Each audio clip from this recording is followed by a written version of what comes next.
오늘도 야담천국을 찾아주셔서 감사합니다. 항상 행운이 가득하시길 바랍니다. 여러분의 구독과 좋아요는 저에게 큰 힘이 됩니다. 자, 그럼 오늘의 이야기 시작하겠습니다. 관청의 마당 한가운데 포졸들에게 둘러싸인 채 무릎 꿇은 초연의 눈앞에서 한 사내가 천천히 품속을 더듬었다. 그가 꺼낸 것은 붉은 천에 쌓인 마패였다. 순간 관청 안이 숨을 죽였다. 집사 강필중의 얼굴이 흙빛으로 변했다. 암행어사 출두야. 우렁찬 목소리가 관청을 가득 채웠다. 초연은 그제야 깨달았다. 자신을 샀던 그 선비가 산속 기와집에서 조용히 책만 읽던 그 사내가 누구였는지를, 밤새 열병으로 신음하던 그를 살려낸 밤, 자신이 무엇을 지켜낸 것인지를. 강필중이 부들부들 떨며 바닥에 엎드렸다. 암행어사 임석헌의 차가운 시선이 그를 내려다보았다. 그러나 그의 손은 초연을 향해 뻗어졌다. 이제 일어나시오. 호남 땅 깊은 산자락, 안개가 골짜기를 타고 흐르는 그곳에 성주 이은규의 저택이 자리하고 있었다. 번듯한 기와집이라 하기엔 너무 외지고 초라한 오막살이라 하기엔 제법 규모가 있는 그런 집이었다. 대대로 벼슬은 없었으나 땅은 넉넉했던 집안이라 했다. 그 집 뒤란 구석진 곳에 초연이 있었다. 16살, 아직 소녀라 부를 만한 나이였다. 그러나 그 얼굴 한쪽을 덮은 푸른빛 반점 때문에 사람들은 그녀를 온전히 바라보지 못했다. 태어날 때부터 새겨진 그 자국은 마치 먹물이 번진 듯 관자놀이에서 볼을 타고 턱선까지 이어져 있었다. 저것 봐라, 또 혼자 중얼거리고 있네. 귀신 들렸나? 참. 하인들은 초연을 지나칠 때마다 손가락질을 했다. 그녀가 약초를 손질하며 나지막이 이름을 외는 것을 귀신과 말을 한다고 여겼다. 당귀, 청궁, 백작약. 초연은 그저 할머니께 배운 대로 약초의 이름을 외우며 성질을 익히고 있을 뿐이었다. 할머니는 작년 겨울에 돌아가셨다. 이 집에서 평생을 종으로 살다 간 할머니는 초연에게 단 2가지를 남겼다. 약초를 알아보는 눈과 술을 빚는 손이었다. 얘야, 사람들이 내 얼굴을 보지 못하거든. 내 손을 믿거라. 손은 거짓말을 하지 않는단다. 할머니의 목소리가 바람결에 들리는 듯했다. 초연은 시든 약초 잎을 골라내며 고개를 저었다. 손을 믿어도 소용없었다. 이 집에서 그녀의 손이 만든 것은 아무도 입에 대지 않았다. 약초주든 장아찌든 심지어 빨래조차 다른 하인들은 그녀가 손댄 것을 꺼렸다. 초연아, 또 거기서 뭐하냐? 퉁명스러운 목소리에 고개를 들었다. 같은 하인인 춘섭이었다. 나이는 비슷했으나 춘섭은 초연을 늘 아래로 깔았다. 약초 말리고 있습니다. 쓸데없는 짓. 대감마님 병환도 차도가 없는데 내가 만진 약초가 무슨 소용이겠냐. 춘섭은 코웃음을 치고 돌아섰다. 초연은 아무 말도 하지 않았다. 반박한들 달라질 것이 없었다. 이 집에서 그녀의 말은 공기보다 가벼웠다. 해걸음 무렵 초연은 조용히 사랑채 쪽을 바라보았다. 성주 이은규 대감이 누워 계신 곳이었다. 석 달째 자리보전을 하고 계신다 했다. 몸에 열이 오르락 내리락하고 기운이 하루가 다르게 빠져나간다 했다. 의원이 다녀갔으나 차도가 없었다. 초연은 알고 있었다. 대감께 필요한 것이 무엇인지. 할머니가 말씀하시던 그 약초주. 오가피와 당귀, 구기자와 산수유로 빚어 100일을 재운 술, 기운을 돋우고 혀를 맑게 하는 그 술이라면 대감의 몸이 조금은 나아질 터였다. 그러나 초연은 입을 열 수 없었다. 누가 그녀의 말을 믿겠는가? 얼굴에 귀신 자국을 지닌 계집종의 말을. 밤이 깊어지고 달빛이 마당을 채웠다. 초연은 홀로 약초단지 앞에 앉았다. 할머니의 목소리가 또다시 들렸다. 손은 거짓말을 하지 않는단다. 초연은 천천히 약초단지를 열었다. 향긋한 냄새가 코끝을 스쳤다. 그녀의 손이 움직이기 시작했다. 말없이 조용히 아무도 모르게. 보름이 지났다. 성주 이은규 대감의 병세는 더욱 깊어졌다. 의원이 다녀간 뒤에도 열은 가라앉지 않았고 중만 겨우 넘기는 형편이었다. 사랑채 문 앞에는 늘 집사 강필중이 서성였다. 의원날이 대감마님께서 언제쯤 차도를 보이시겠습니까? 강필중의 목소리는 겉으로는 근심이 가득했으나 그 눈빛은 달랐다. 의원은 고개를 저으며 한숨을 내쉬었다. 글쎄요, 이대로라면 석 달을 넘기기 어려울 듯합니다. 그렇다면 더 좋은 약은 없습니까? 값을 따지지 않겠습니다. 강필중은 다급히 물었다. 의원은 잠시 생각하더니 입을 열었다. 한양에서 구할 수 있는 녹용과 사양이 있긴 합니다만 그 값이 만만치 않습니다. 은자 50냥은 좋게 들 것입니다. 50냥이라 알겠습니다. 제가 알아보겠습니다. 의원이 떠나자 강필중의 입가에 미소가 번졌다. 은자 50냥. 대감께는 100냥이 들었다 하고 나머지는 자신의 주머니로 넣으면 그만이었다. 어차피 대감은 장부를 확인할 기력도 없으셨다. 강필중은 서둘러 안채로 향했다. 대감의 부인은 이미 세상을 떠났고 자식도 없었다. 결국 이 집안의 모든 일은 강필중의 손을 거쳤다. 대감마님, 의원께서 귀한 약재를 구해야 한다 하십니다. 얼마나 드는가? 은자 100냥입니다. 한동안 침묵이 흘렀다. 그리 많은 돈이 하는 수 없지. 금고를 열어 가지고 가게. 강필중은 고개를 숙여 예를 표했다. 그의 눈빛이 어둠 속에서 번뜩였다. 나흘 뒤 강필중은 한양에서 돌아왔다고 했다. 손에는 붉은 비단에 싼 작은 꾸러미가 들려 있었다. 녹용과 사양을 구해왔습니다. 이것을 다려 대감마님께 드리면 반드시 차도가 있을 것이다. 하인들은 모두 고개를 끄덕였다. 그러나 초연은 알았다. 그 꾸러미에서 나는 냄새가 진짜 녹용이 아니라는 것을. 할머니는 말씀하셨다. 진짜 녹용은 비린내와 함께 은은한 단내가 난다고. 그러나 저 꾸러미에서는 그저 묵은 풀냄새만 풍겼다. 초연은 입술을 깨물었다. 말해야 할까? 하지만 누가 자신의 말을 믿어주겠는가? 그날 밤 초연은 부엌 구석에 숨겨둔 항아리를 꺼냈다. 보름 전부터 몰래 빚어둔 약초주였다. 오가피, 당귀, 구기자, 산수유. 할머니께 배운 대로 정성껏 빚은 술이었다.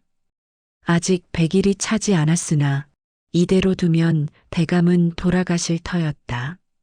초연은 작은 사발에 술을 조금 따라 천으로 감쌌다. 깊은 밤 사랑채로 가는 길은 멀고도 어두웠다. 다행히 간병을 서는 하인이 졸고 있었다. 초연은 조심스레 방문을 열었다. 대감은 깊은 잠에 빠져 계셨다. 창백한 얼굴, 거친 숨소리. 초연은 떨리는 손으로 사발을 대감의 입가에 가져갔다. 대감마님, 이것을 드셔야 합니다. 대감의 입술이 미세하게 움직였다. 초연은 조금씩 천천히 약초주를 넘겼다. 한 모금, 두 모금. 대감의 숨소리가 조금 고르게 변했다. 초연은 안도의 한숨을 내쉬었다. 그때였다. 이것이 무슨 짓이냐? 뒤에서 들려온 목소리에 초연은 몸이 얼어붙었다. 돌아보니 강필중이 서 있었다. 그의 얼굴은 분노로 일그러져 있었다. 감히 대감마님께 함부로 무엇을 먹이는 게냐? 강필중이 다가와 초연의 멱살을 잡아챘다. 사발이 바닥에 떨어져 깨졌다. 약초주가 마루 위로 흘렀다. 이것은 대감마님의 병을 낫게 하려. 닥쳐라. 내가 무엇을 안다고. 강필중은 초연을 마당으로 끌고 나왔다. 하인들이 하나둘 모여들었다. 이것이 대감마님을 독살하려 했다. 초연은 고개를 저었다. 아닙니다. 저는 다만 닥치라 했다. 강필중의 손바닥이 초연의 뺨을 후려쳤다. 초연은 그 자리에 주저앉았다. 입안에서 피맛이 번졌다. 당장 이것을 가두어라. 내일 아침 대감마님께 여쭙고 처분을 정하겠다. 하인들이 초연의 팔을 붙들었다. 초연은 끌려가며 사랑채를 바라보았다. 대감의 방에 불빛이 희미하게 번지고 있었다. 그날 밤 초연은 헛간에 갇혔다. 어둠 속에서 그녀는 할머니의 목소리를 떠올렸다. 손은 거짓말을 하지 않는단다. 그러나 이 세상은 그녀의 손을 믿지 않았다. 다만 그 얼굴의 자국만을 보았을 뿐이었다. 동이 트기 전 헛간 문이 거칠게 열렸다. 강필중이 들어왔다. 그의 손에는 묵직한 장부 하나가 들려 있었다. 초연아. 강필중의 목소리는 어제와 달리 낮고 차분했다. 그것이 오히려 더 섬뜩했다. 너는 큰 실수를 했다. 저는 대감마님을 살리려. 닥쳐라. 강필중은 초연 앞에 장부를 내던졌다. 약재 창고에서 귀한 약재들이 사라졌다. 녹용, 사양, 우왕 모두 합쳐 은자 60냥어치다. 초연의 눈이 커졌다. 저는 그런 것을 본 적도 없습니다.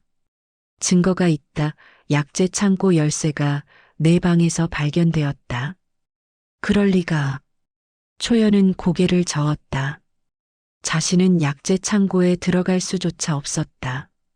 언제나 강필중이 열쇠를 차고 다녔다. 너는 어젯밤 대감마님께 괴상한 술을 먹이려 했다. 그것도 훔친 약재로 만든 것이 분명하다. 아닙니다. 제가 직접 산에서 캔 약초로. 산에서? 허허, 그럴듯한 거짓말이로구나. 강필중은 비웃었다. 초연은 이제 알았다. 강필중이 무엇을 하려는지. 대감께 올린 약재값을 착복한 것을 숨기려고 자신에게 누명을 씌우려는 것이었다. 집사나리, 제발, 제발, 제발 살려달라고. 늦었다. 강필중은 몸을 일으켰다. 오늘 아침 모든 하인을 모아놓고 내 죄를 밝히겠다. 도둑질과 대감마님을 해치려 한 죄. 둘 다 목숨으로 갚아야 할 죄다. 강필중이 나가고 헛간 문이 다시 잠겼다. 초연은 어둠 속에 홀로 남았다. 손이 떨렸다. 할머니, 저는 어찌해야 합니까? 손은 거짓말을 하지 않는다 하셨지만 아무도 제 손을 믿지 않습니다. 해가 중천에 떴을 무렵 마당에 하인들이 모두 모였다. 초연은 두 하인에게 끌려 나왔다. 사람들의 시선이 그녀에게 쏟아졌다. 저것이 약재를 훔쳤다지? 대감마님을 독살하려 했대. 역시 저런 귀신 얼굴을 한 것은 믿을 수가 없어. 수군거림이 사방에서 들렸다. 강필중이 높은 곳에 섰다. 오늘 이 자리에 모인 것은 다른 이유가 아니다. 이 계집종 초연이 저지른 죄를 밝히기 위함이다. 강필중은 장부를 들어보였다. 이것이 증거다. 약재 창고에서 은자 60냥어치의 귀한 약재가 사라졌다. 창고 열쇠는 초연의 방에서 발견되었다. 거짓말입니다.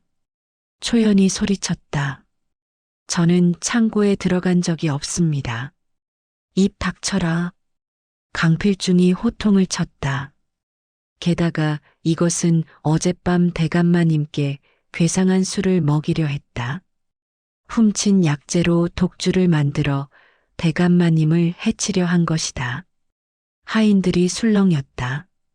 저런 것을 두면 우리 모두가 위험하다. 당장 관가에 넘겨야 한다. 초연은 고개를 들어 하인들을 바라보았다. 춘섭도 있었다. 같은 처지의 종으로 지낸 이들도 있었다. 그러나 아무도 그녀를 바라보지 않았다. 모두가 고개를 돌렸다. 매를 쳐라 실토할 때까지. 강필중의 명령이 떨어졌다. 두 하인이 초연을 기둥에 묶었다. 초연은 저항하지 않았다. 저항한들 소용없다는 것을 알았다. 매가 등을 후려쳤다. 한 대, 두 대. 초연은 이를 악물었다. 비명을 지르지 않으려 했다. 그러나 다섯 대째 매가 등을 가르자 신음이 새어나왔다. 실토하거라. 약재를 어디에 숨겼느냐? 저는 훔치지 않았습니다. 아직도 발뺌을 하느냐? 매가 또 날아왔다. 초연의 눈앞이 흐려졌다. 피가 등을 타고 흘렀다. 이제 끝이구나. 초연은 눈을 감았다. 할머니, 이제 저도 곧 그곳으로 가겠습니다. 그때였다. 잠깐. 낯선 목소리가 들렸다. 마당이 조용해졌다. 초연은 희미한 의식 속에서 고개를 들었다. 대문 앞에 한 사내가 서 있었다. 허름한 유생복을 입고 등에는 책보를 맨 모습이었다. 나이는 30 안팎으로 보였다. 누구시오? 강필중이 당황한 목소리로 물었다. 사내는 천천히 마당으로 걸어 들어왔다. 지나가던 길에 이 집 대문이 열려 있기에 들렀소. 그런데 이게 무슨 일이오? 집안일입니다. 외부인은 물러가시오. 집안일이라 사람을 죽이는 것이 집안일이오? 사내의 목소리는 차분했으나 힘이 있었다. 강필중의 얼굴이 굳어졌다. 저 계집종이 도둑질을 하고 주인을 해치려 했소. 마땅히 벌을 받아야 하오. 그렇소? 그렇다면 관가에 넘기면 될 일 아니오? 그것은 사사로이 사람을 때려 죽이는 것은 법에 어긋나는 일이오. 사내가 한 걸음 더 다가왔다. 이 여인을 내게 파시오. 마당이 술렁였다. 강필중이 눈을 가늘게 떴다. 무슨 말씀이오? 이 여인이 죄인이라면 그 값어치는 낮을 것이오.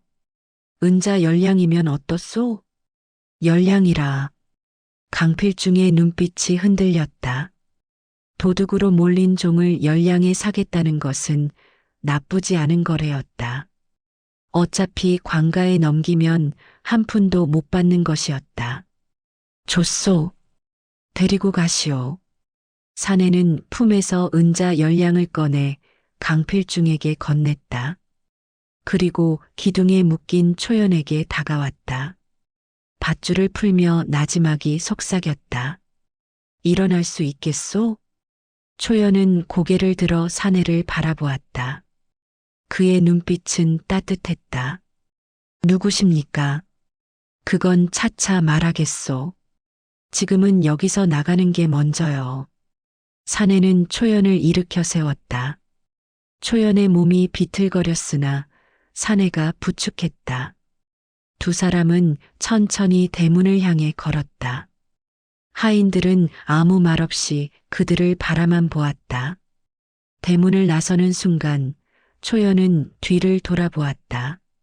자신이 평생을 살아온 그곳이었다. 그러나 이제 그곳에는 아무것도 남지 않았다. 사내의 목소리가 들렸다. 이제 그곳은 잊으시오. 초연은 고개를 끄덕였다. 그리고 낯선 사내를 따라 산길을 걸어갔다. 저 앞에 무엇이 기다리고 있는지 그녀는 알지 못했다. 산길은 험했다. 초연은 등의 상처 때문에 걸음마다 신음을 삼켰다. 사내는 천천히 걸으며 그녀를 기다렸다. 얼마나 더 가야 합니까? 초연이 가까스로 물었다. 저 고갯길만 넘으면 됩니다. 사내의 대답은 간결했다. 해가 서쪽으로 기울 무렵 두 사람은 작은 기와집 앞에 도착했다. 골짜기 안쪽 대나무 숲이 둘러싼 곳에 자리한 집이었다. 크지도 작지도 않은 그저 조용히 숨어 있는 듯한 집이었다. 여기가 제가 머무는 곳입니다. 사내가 대문을 열었다. 마당은 깨끗했다. 한쪽에는 작은 텃밭이 있었고 다른 한쪽에는 우물이 있었다. 들어오시오. 초연은 망설였다. 이 사내가 자신을 왜 사들였는지, 무엇을 원하는지 알 수 없었다. 사내는 초연의 마음을 읽은 듯 말했다. 걱정 마시오. 나는 당신에게 무엇을 강요하지 않을 것이오. 그 말에 초연은 조심스레 대문 안으로 들어섰다. 사내는 방문을 열었다. 여기서 쉬시오. 상처부터 치료해야겠소. 방 안은 소박했다. 한쪽 벽에는 책들이 가지런히 쌓여 있었다. 다른 한쪽에는 작은 책상과 붓, 먹이 놓여 있었다. 묵향이 은은하게 풍겼다. 사내는 부엌으로 가더니 물을 데워왔다. 그리고 깨끗한 천과 약초 몇 가지를 가져왔다. 등을 보여주시겠소? 초연은 조심스레 옷깃을 내렸다. 사내의 손길은 조심스러웠다. 따뜻한 물로 상처를 씻고 약초를 지식여 발랐다. 이 약초는? 초연이 놀라 물었다. 당귀와 천궁입니다. 상처에 좋지요. 어떻게 아십니까? 책에서 읽었소. 사내는 담담히 대답했다. 상처를 다 치료하고 사내는 자리에서 일어났다. 배가 고플 터이니 죽을 끓이겠소. 제가 하겠습니다. 초연이 일어서려 했으나 사내가 손을 저었다. 오늘은 쉬시오. 내일부터는 당신이 원하는 대로 하면 됩니다. 사내는 부엌으로 갔다. 초연은 방 안에 혼자 남았다. 벽에 쌓인 책들을 바라보았다. 본초강목, 동의보감, 천자문, 논어, 의서와 경서들이 뒤섞여 있었다. 책상 위에는 반쯤 쓴 글이 놓여 있었다. 초연은 글을 읽을 줄 몰랐으나 그 글씨가 단정하다는 것은 알았다. 이 사내는 누구일까? 왜 자신을 샀을까? 잠시 후 사내가 죽을 들고 왔다. 드시오.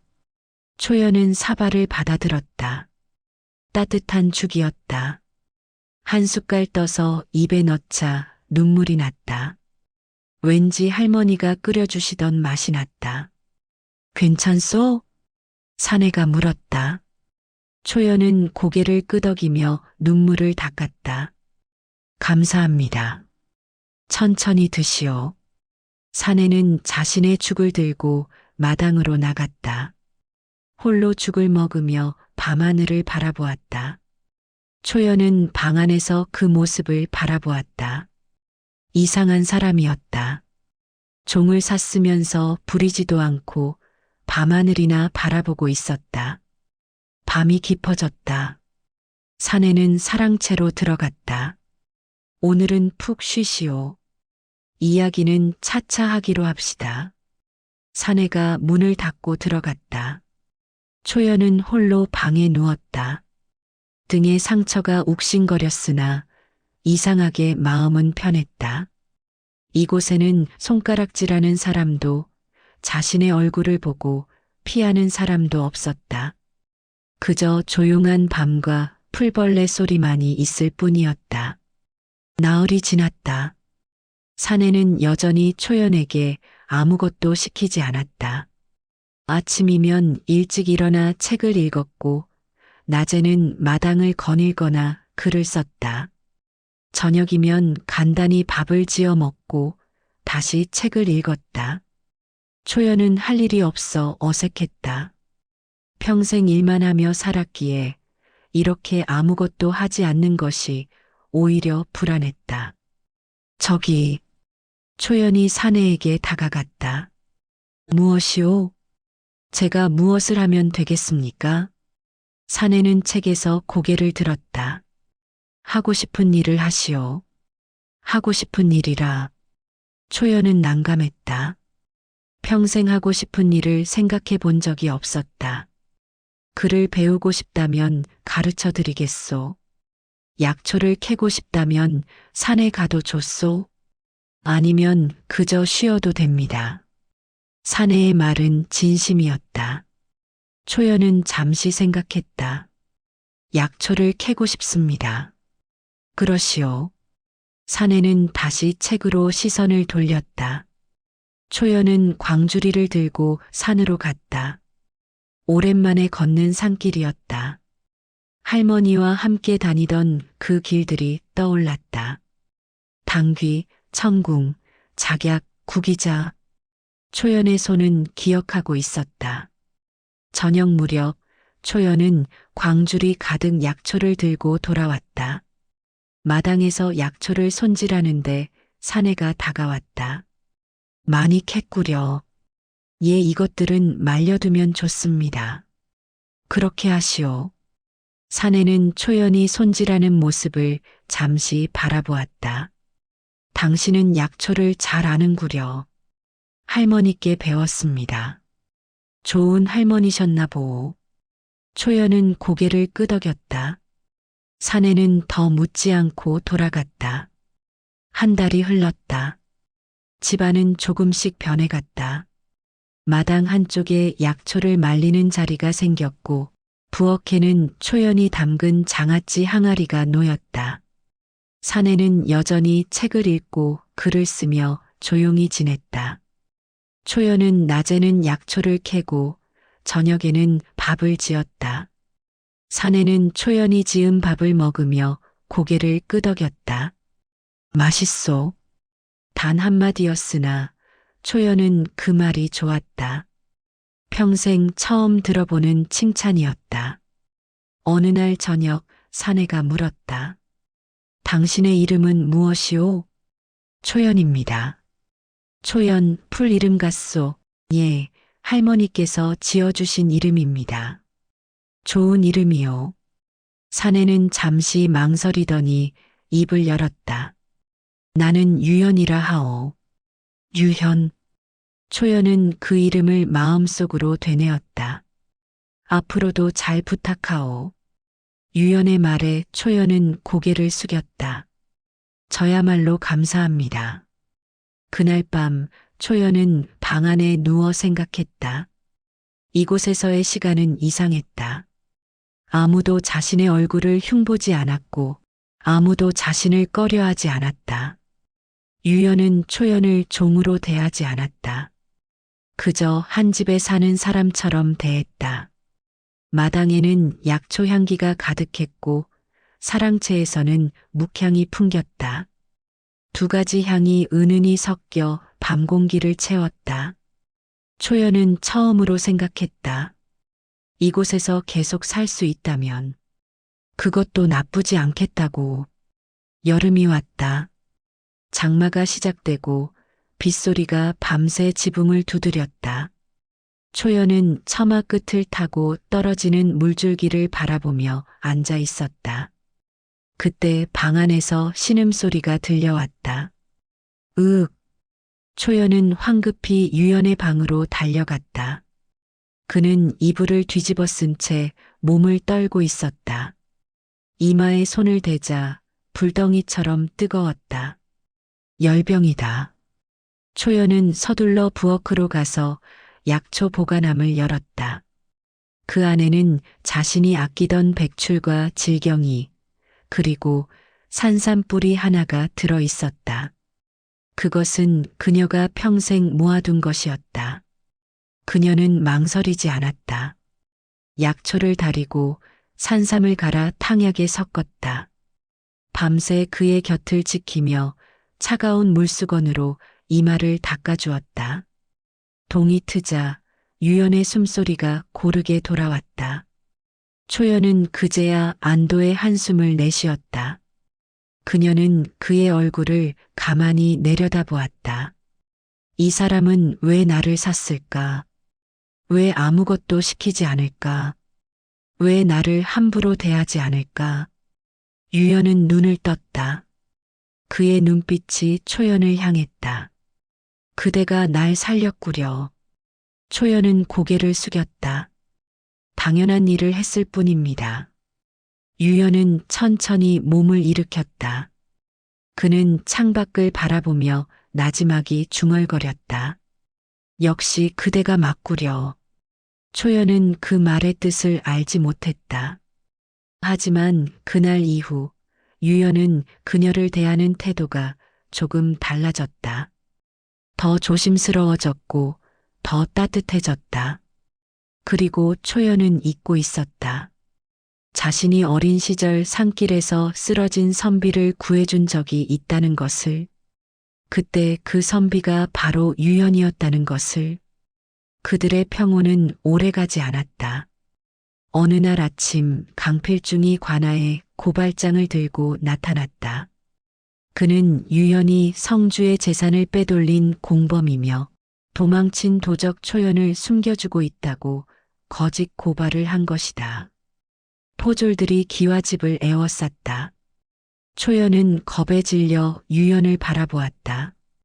도망가십시오. 하지만 유연은 태연하게 갓을 고쳐 쓰고 문을 열었다. 도망갈 이유가 없소.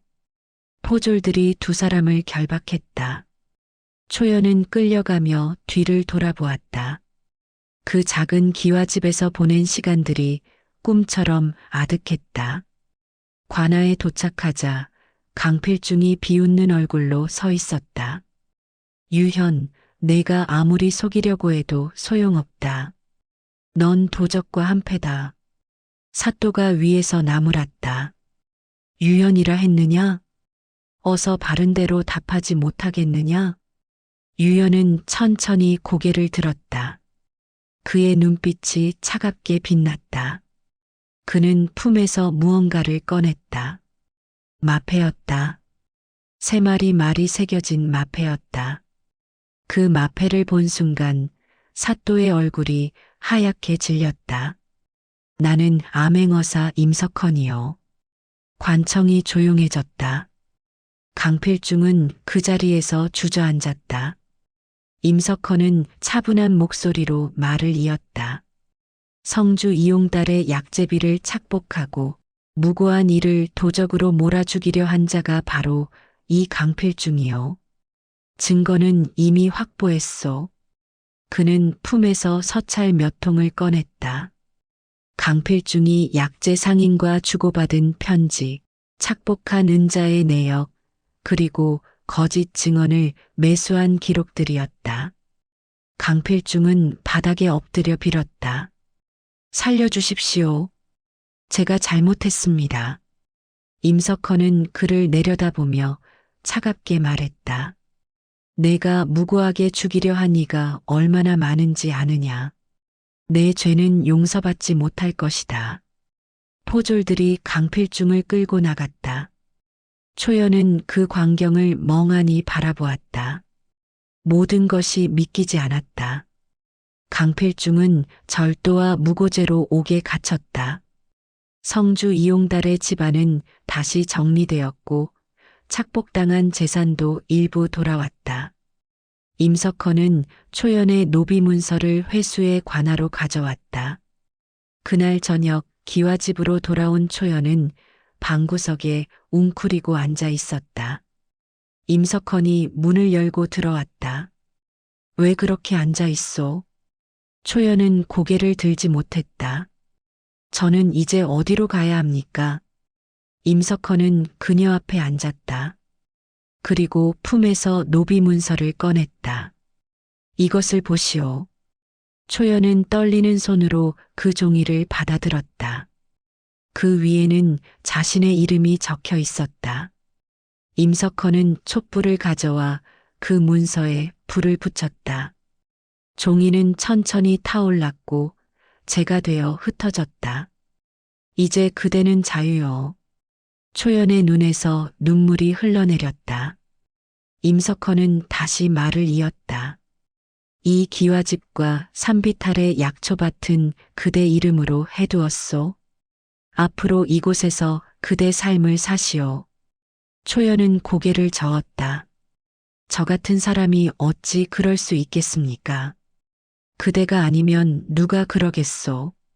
임석헌은 그녀의 어깨에 손을 얹었다. 그대는 약초를 아는 사람이요. 그 약초로 술을 빚을 줄 아는 사람이요.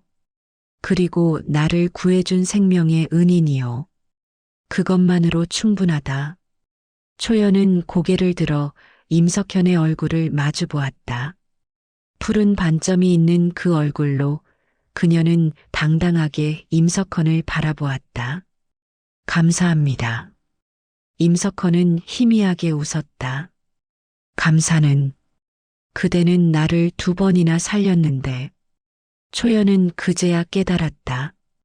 그 사람이 어린 시절 자신이 구했던 선비였다는 것을, 그리고 그가 자신을 찾아 헤맸다는 것을.